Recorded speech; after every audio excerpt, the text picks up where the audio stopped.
You want to know something? Life is scary. I first came to that realization being 14 in middle school. I was lonely, gay, black, obese, and had the worst chapped lips on earth. So, after trying to pathetically fit in, I suddenly went on to bigger and better things, meaning I graduated. I also grew up in a religious family, so horror movies were not always welcomed. But by the time it was my first year of college, I decided to be an art major, and well, for the most part, I drew gory stuff. Eventually, going in and out of drawing class, listening to my professor give her ever-dying love to Rembrandt, it left me numb. I went to the art studio daily, listening to my professor tell the class, "You can express yourself, but like this."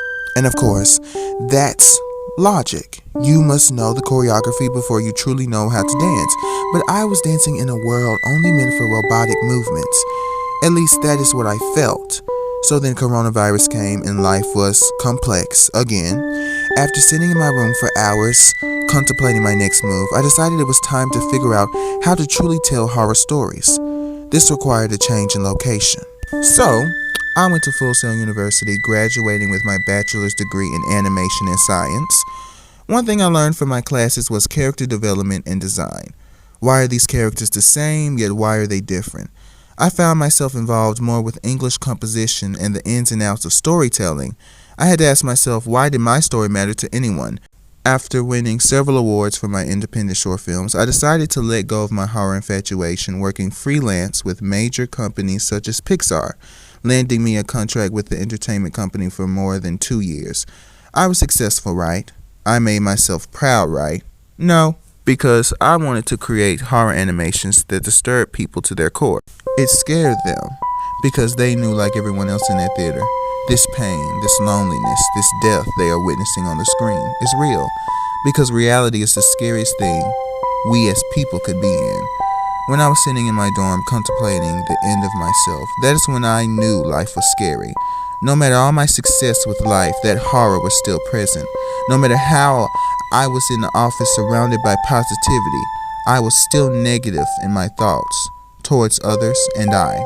That inability is what horror creators thrive off of. That inability to be anything but human. With that being said, I do not think I have ever been too shy to speak of trauma and pain in any of the work I have ever created. The human struggle in all of its sad, daunting glory. Because the true story of horror is the human commotion. And just like when I was a freshman in my hometown college, I contemplated. I said, "Alex, you better find another dream." That is before I decided to look back at Moonlight. I would have never thought that Moonlight of all films would scare me. But that one scene when Chiron was walking through the school picking up a chair and then smashing it over his bully's back, I was shocked, yet relieved. I remember being 14, bullied and tired, thinking about doing the same thing. What kept me scared was knowing that I never had the guts to pick up that chair and throw it on that person's back. That was a feeling that only a few movies can bring me. And out of all the movie companies, A24 has continuously brought forth this feeling. That horror of relatability, that horror of constant pain, that horror of unrequited love, that horror of deteriorating mental health, that horror of being alone, that horror of being human. So, like I said, I sat there in my room on my computer, feeling scared. That fear is what I want to show the world. That mirror that causes us to turn away as a collective, because it is our dirty little secret that is being exposed back to us. That true disturbing horror. That is what I want to animate.